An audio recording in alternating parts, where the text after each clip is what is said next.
SJC-10288, Foresta versus Contributory Retirement Appeals Board.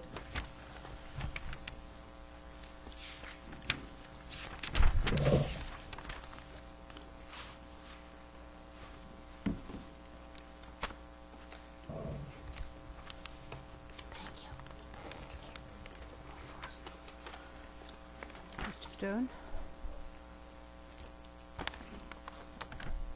Good morning, Your Honors. I'm James Stone. I represent Samuel Foresta.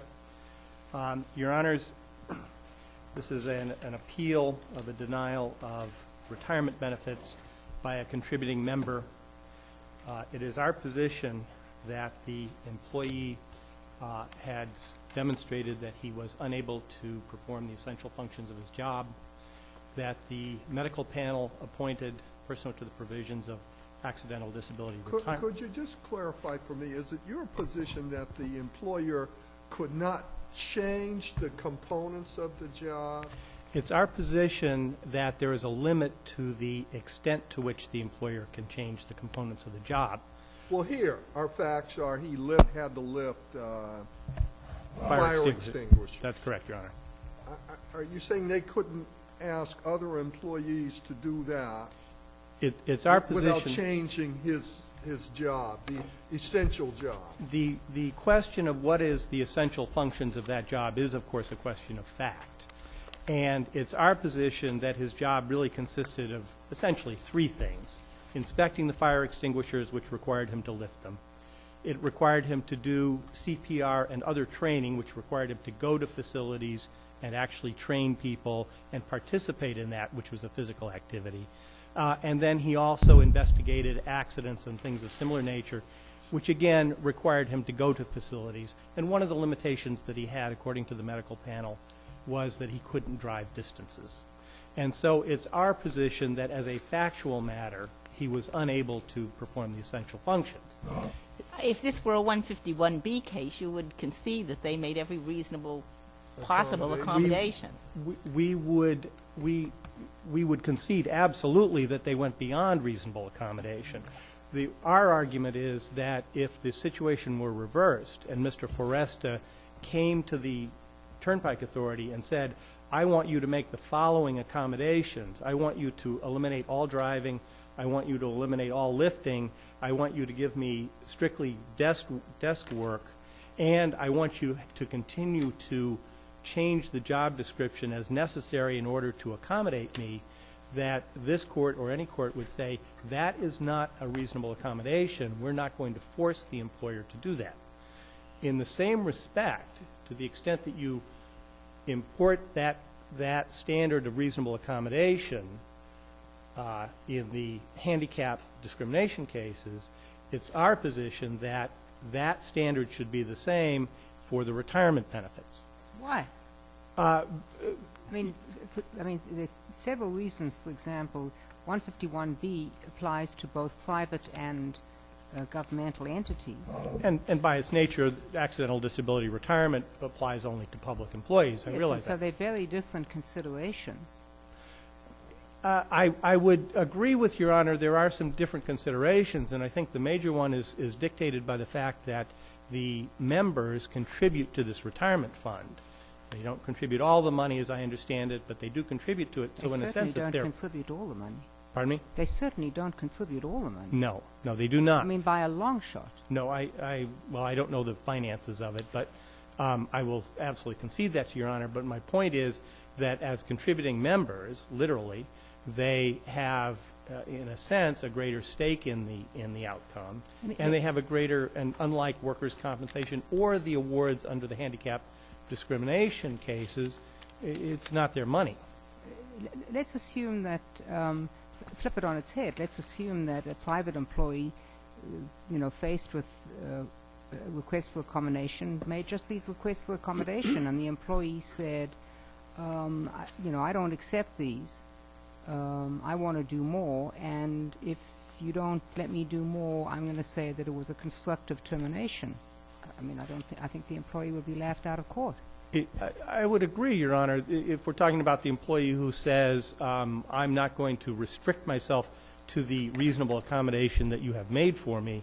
I agree that there would be no action that the employee could bring in terms of handicap discrimination.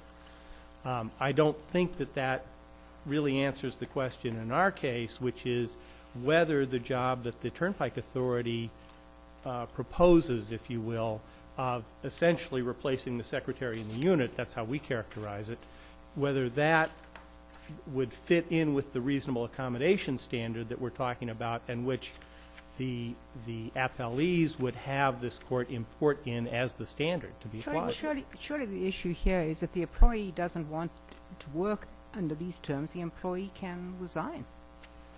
That's correct, Your Honor, but the question is, the reason the employee is resigning is because he was injured on his job in a manner No, he's employing because he doesn't like the accommodation that has been made.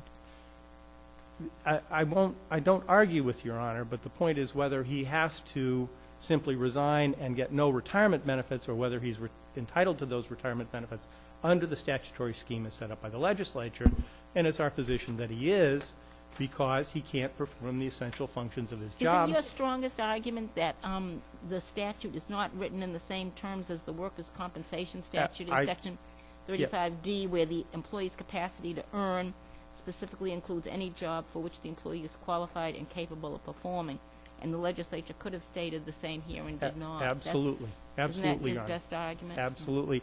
And I would point out that in this particular case, Mr. Foresta is receiving workers' compensation benefits to this day, partial benefits, that is, based upon an earning capacity, which is based upon his perceived ability to do what I'll call light-duty work, and that's what he's receiving right now. Doesn't the employer have the right to define essential function?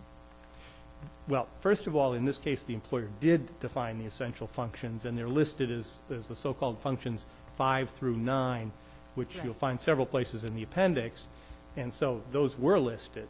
The question here is that having sent those essential functions out to the medical panel, not liking the response that the medical panel gave them, can they then change them to try to prevent the receipt of these medical panels? That, I believe, is the question that Your Honors are presented with today. How did they change them?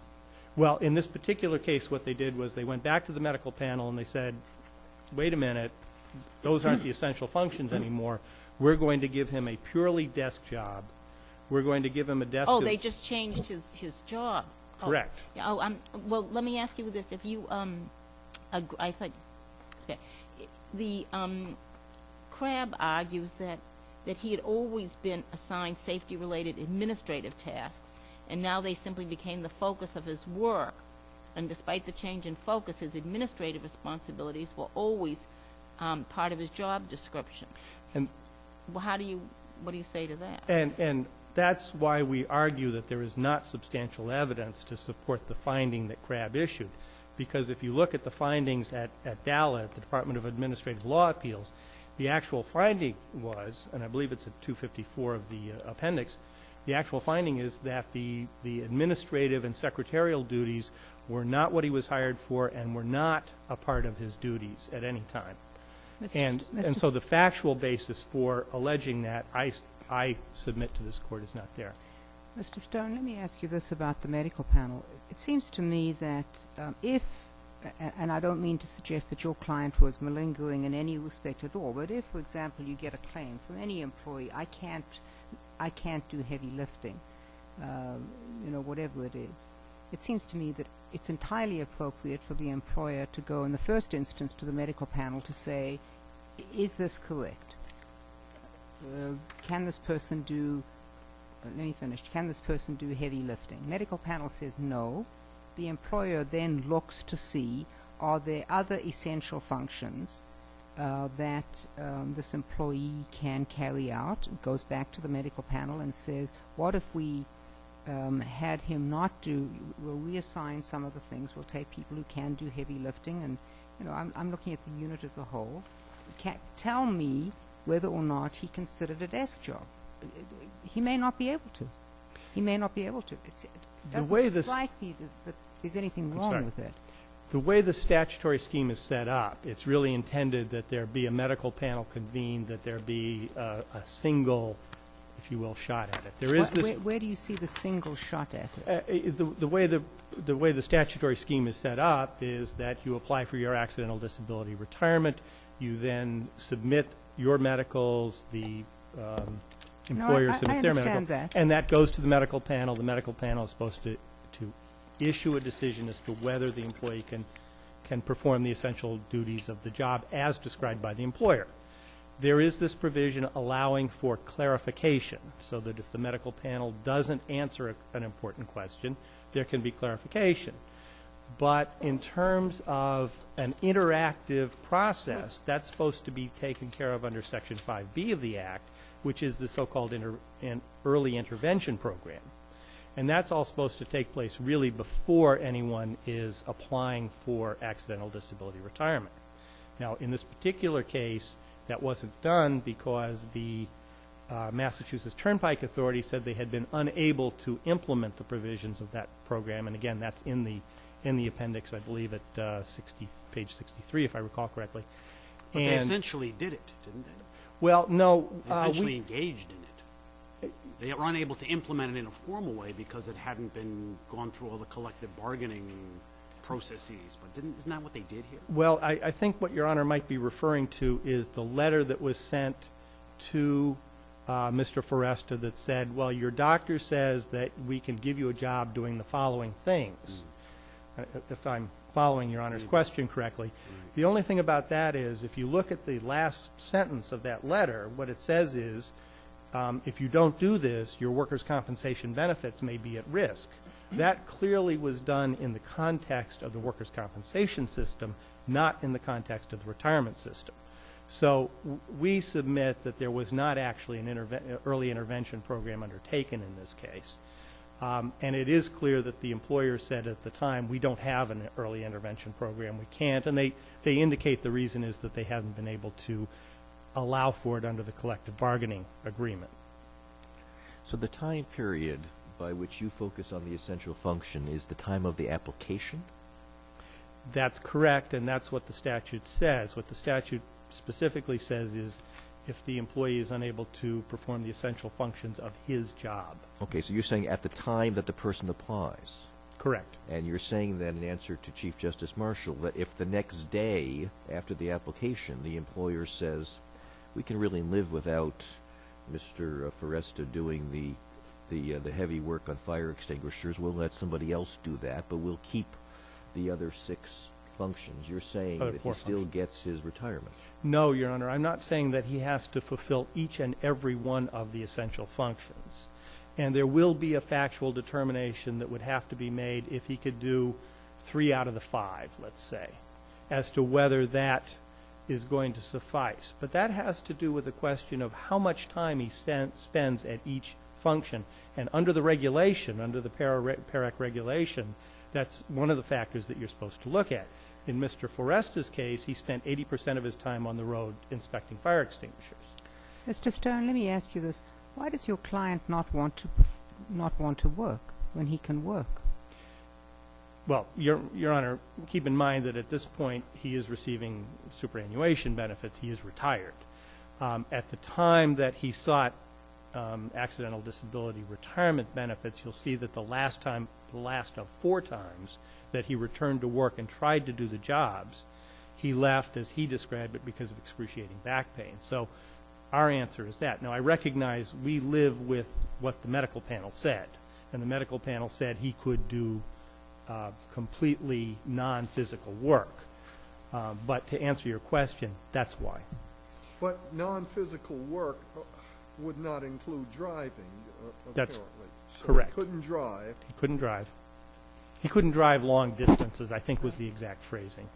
So, in answer to Justice Gantz's question, it sounds like your answer suggests to me it isn't so much that, well, you look at the job that was being done at the time of application, but you're saying it would be all right to change it somewhat, but you can't.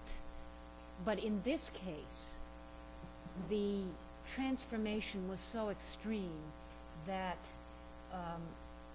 there's no way that what the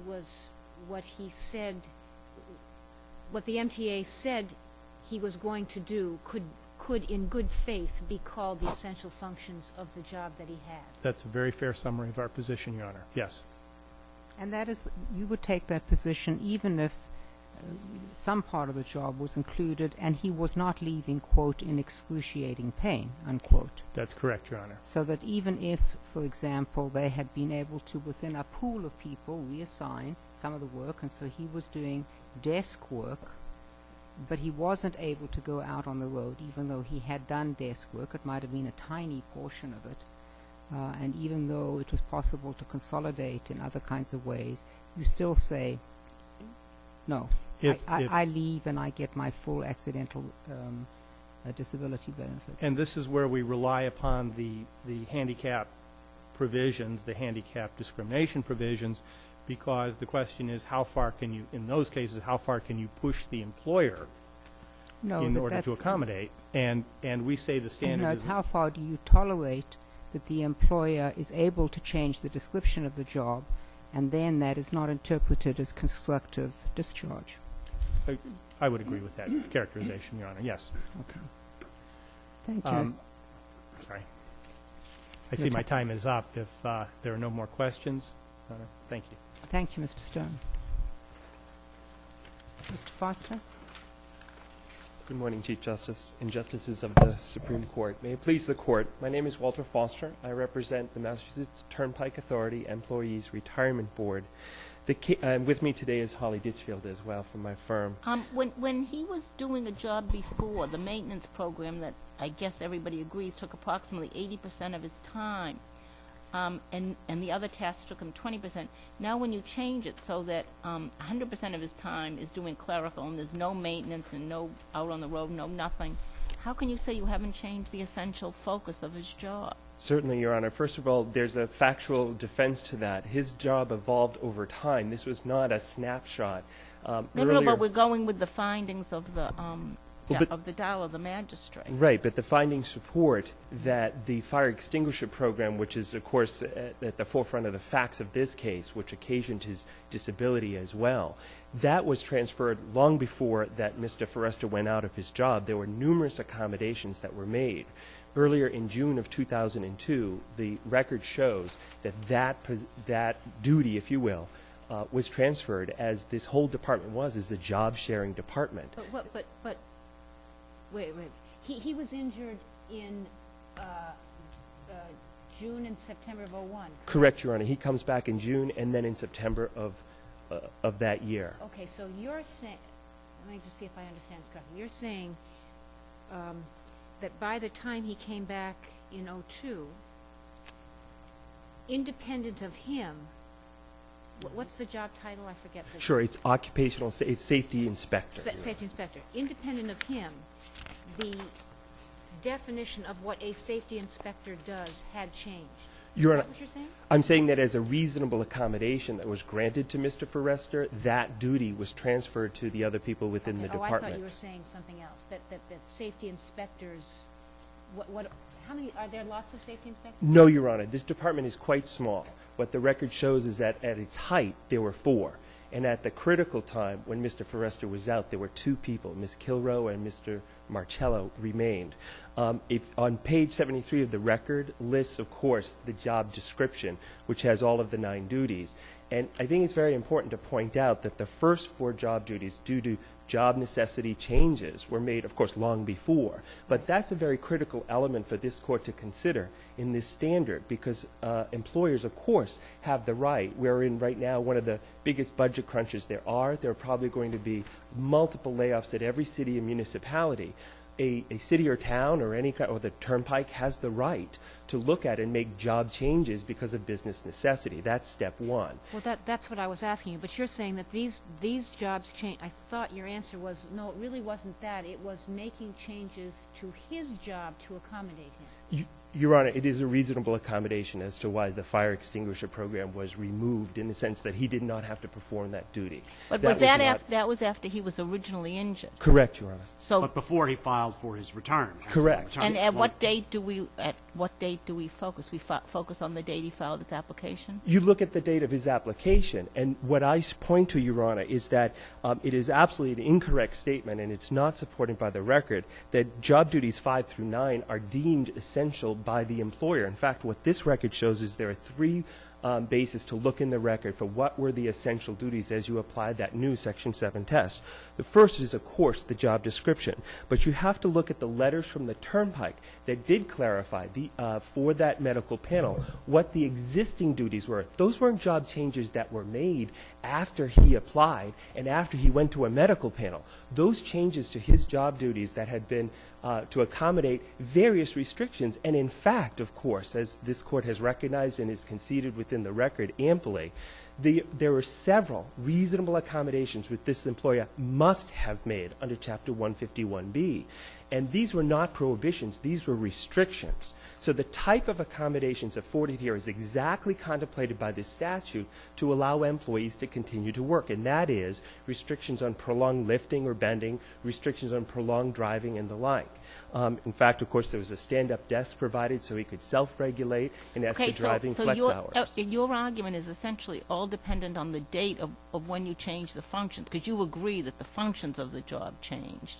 You're right, Your Honor. I would So look the whole to thing hinges on the fact that your argument that you changed his essential functions after he had his physical injuries, but before he filed for his application. Am I Yes, right? Your Honor. I would look at the date of the application, but let And me the date of application was what?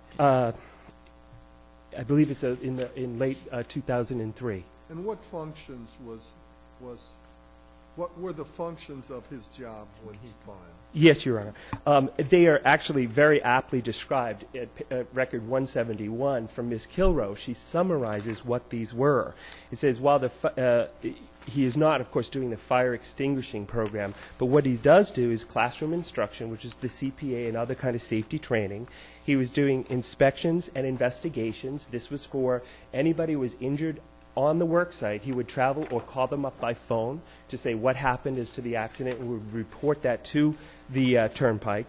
He was involved in data entry. There was a terrorist awareness program which he had been assigned, which included inputting data for every one of the employees who had attended that training.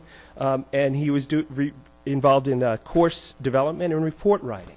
All of those were functions that are listed within even the job description, but of course are contained within both Ms. Kilrow's description in her testimony, because the PARAC regulation and the term essential duties contemplates and, of course, first says under that regulation that the employer will deem what the essential duties are. Excuse me a minute.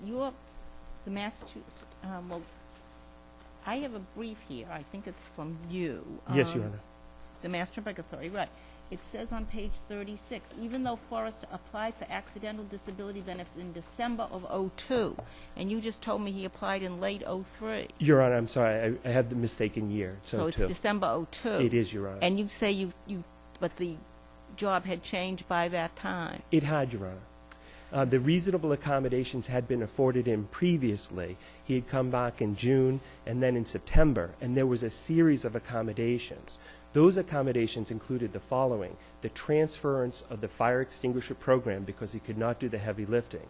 That was done by both Ms. Kilrow and Mr. Marcello, who was there.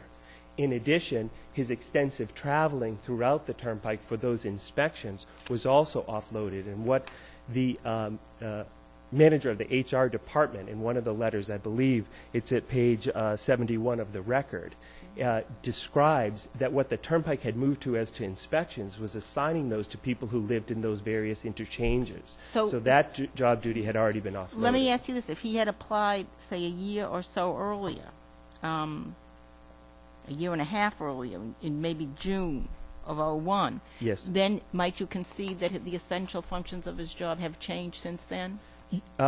Your Honor, I would not necessarily concede that for this reason. Any employer is under a continuing obligation to provide reasonable accommodation. It's been my experience in the workplace and in the many years in looking at this statute that it's often only when the person is injured that the request for reasonable accommodations arise. Well, of So course. I mean, there is a that's- time period, what I'm pointing to that I see in all of these disability claims, of which I've handled very many, is that there's a dialogue that happens between the employer and the employee where they try to find if a reasonable accommodation. I would posit that if somebody, even though the job had not changed and he puts in for an application, if the employer comes to somebody and says, based on the medical evidence, we believe you can perform these duties of the job or a similar position, which of course they're permitted to do under Chapter 32, and the person says, no, I don't want that accommodation. I would believe that even though he's never performed or she's never performed the job duties of that accommodated job, the employer has the right to offer that, even at the time that the application is put in. But the statute says essential functions.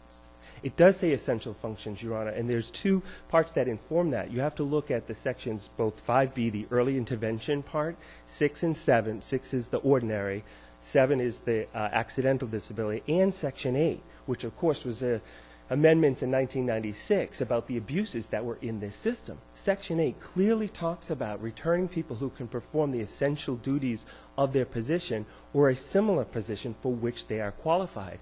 And those are the constrictions. There are both statutory and regulatory constrictions that will give every kind of safeguard to members who are going through this process. They are the following. Unless the person is qualified for that position, whether it's an accommodated job or if an employer, out of goodwill or for any other reason, business dictates, decides to give an accommodation or to change a job that goes beyond what 151B would require, they would still be permitted to do so. Section 8 allows them. And so it would be anomalous to say under Section 7 that you can't offer that before. You have to first retire somebody, but now I can bring them back to a similar position. So reading that section in its entirety and in concert with 151B would allow an employer to have that dialogue and still meet the essential duties. Thank you. Thank you, Your Mr. Honor. Foster. Ms. Miller?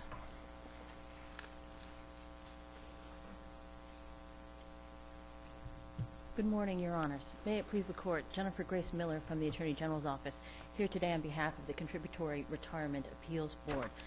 Your Honors, we know that the legislature changed Chapter 32 in 1996 for a reason, and that reason was to limit the Commonwealth's liability and to also curtail certain perceived abuses that were occurring within the system. And the way the legislature addressed the problem was injecting a new flexibility into the retirement system. It used to be that an employee who could not perform the full range of their former duties because of an injury would be considered disabled and could receive retirement benefits. And this meant that essentially if an employee could not do each and everything that they used to do, they would receive disability retirement benefits. The legislature sought to address that by, again, injecting greater flexibility into Chapter 32 as a whole. And as Mr. Foster mentioned, there were three particular ways in which the legislature sought to do this. First, by changing the standard, by talking about essential duties. There had been an interpretation, a gloss, if you will, on the prior standard that had developed over time that essentially said that if you couldn't perform each and every duty, then you could be disabled. Here, the legislature was clearly making a choice, talking about essential duties, talking about what could be a subset of the person's former duties that would still accomplish the employer's primary objectives for the job. In addition, there were also other elements of Section 32 that were amended, perhaps most importantly 5B. We're talking about that dialogue Mr. Foster was mentioning, where the employer and the employee would work together to see if they could get this employee back to work. And it would include a range of things. It could be vocational rehabilitation, could be medical rehabilitation, but it could also be a reasonable accommodation of the job. And we know that reasonable accommodation has to include a modification of duties from PERAC's own forms, Your Honor. When an employee applies for this particular kind of disability, the employer responds as to what the employee's essential duties are. And one of the questions on the form that go to the medical panel that is considered, put by PERAC, is, have you modified this employee's duties in order to reasonably accommodate them in this job? Let me ask you a fact question. Unfortunately, I don't have the record in front of me, but I take it, so when this application was filed, the Turnpike Authority did exactly that. They Right. sent in this form with the listing of the duties. And after the medical board basically said this person is disabled from these duties, didn't they send in a new list of duties? Actually, Your Honor, it's interesting. The application itself, the employer's response to the employee's application actually did list. It answered, yes, we have modified the employee's duties. So in point of fact, the initial application that the medical panel looked at, it did note that the employee's duties had been changed in order to accommodate him. Now, it became more clear, if you will. There was additional information provided by the MTA later. May I just interrupt you? So although the panel was aware that there had been a modification, they still reached the conclusion that the employee should get the accidental disability.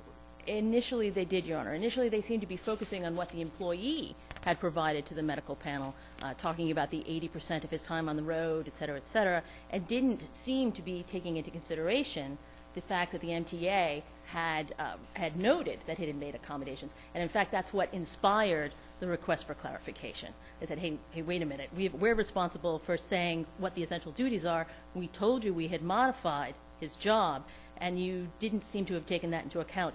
Can you please clarify? So therefore, that's how the clarification did in fact come into play. And the third one? And the third one, Your Honor, is of course Section 8, where, as Mr. Foster mentioned, if the employee had been retired, they could come back to a similar job. Again, it would not make any sense to not have the ability in the first instance, particularly given the dialogue that's supposed to be happening under 5B, to offer the employee a similar job. We would actually argue, and in fact, I might note as well that Section 8 is actually consonant with what this court said back in 1959 in the Quincy case, that in interpreting the old standard, that the employee should not be able to perform the duties of their job or a similar one to which their training would allow them to perform. Ms. Miller, I take it that part of the crux here, which is when you were describing what the legislature had intended with the new essential duties language, is that we have to look at that in terms of the gloss that had been put on that. Correct. And then what you said was, and I took this to be the thrust of your brief, you can have a subset of the former duties that are acceptable to the employer. Correct. So it is your position that, let us say, that there are 12, you go through and you identify, what do you do on a given week, and there are 12 different things you do. Correct. And if the employer says, look, for my business purposes, if you can do just one of those, just one of them, because I can manage the other 11 by reassignment, by using new technology, by letting, there's a valid retirement and I'm going to bring somebody on else, that's okay. In other words, you look to see, can the employer manage with substantially changed subset, correct? I think that's correct, Your Honor. I think that it is the employer's duty to define what the essential duties of a job are. In fact, the employer is the only one who knows what the essential duties of the job are. And if the employer is willing, and again, I think this is the difference. 151B sets a floor, and here in Chapter 32, we're setting a ceiling as to what the employer can do as opposed to what they must do. So if the employer believes it is acceptable that this subset of duties that the employee can perform is sufficient, then they can offer them that as an accommodation. And There that has will to be some limit on that. Let's assume you have 12 duties, 11 of which are out of the office in the field, and the 12th is to type up your reports, and you're offered the job to come back as the secretary for the group. Right. You would say, well, is that the same thing, or is that too extreme? Well, again, I think, Your Honor, as long as the job duties you are asking the employee to continue performing were within that subset, then that's acceptable. I mean, again, you couldn't make a nurse a carpenter, Your Honor. You couldn't give them a completely No, but I different- take it, for example, if it was always the case, I take it, that if you were the person who had to go out to investigate an accident, and if the past, the employer had said, look, I want you to get in the car and drive out there and look people in the eye face to face. Right. And then realizing, for example, just take one hypothetical, that you've got somebody who can't drive a car, but if the employer loses the person because there's an absolute hiring freeze, can't get anybody in the place, says, I'll tell you what, we're going to change it so you can now do all of the interviews over the phone. Right. And or by video conferencing, or in fact by whatever new technology. And I know you used to like going out to drive, and I know that you think it's, but I'm saying you can sit at a desk and do it all day, every day. I think that's exactly right, Your Honor. That's a fairly modest change, though. That doesn't change the whole purpose of the job. If you, again, my example, if one of the 12 things is after you do all these field investigations, you type up your own reports, and then you say, well, we'll offer you, you can come back and be the secretary for the unit and type everybody's reports. Would you say that's sort of within the subset? So that's well, what I'd say, Your Honor, is that we're talking about the purpose of the job. Okay. And again, here, Mr. Foresta was a safety inspector. He was not a fire extinguisher inspector. His job was safety inspector, and his job was to advance the occupational safety concerns of the MTA. And his new duties, writing reports. But the legislation doesn't talk about purpose of the job. It talks about essential function. Well, but that informs the essential function. What is the purpose of the job? What have you been hired to do? So you would say, to Justice Cordy's question, that would be beyond the pale? It would be beyond the pale, because it's not advancing specifically the occupational safety concerns. But here, where you have data entry, he's not being a secretary, he's not answering phones necessarily or acting as a receptionist.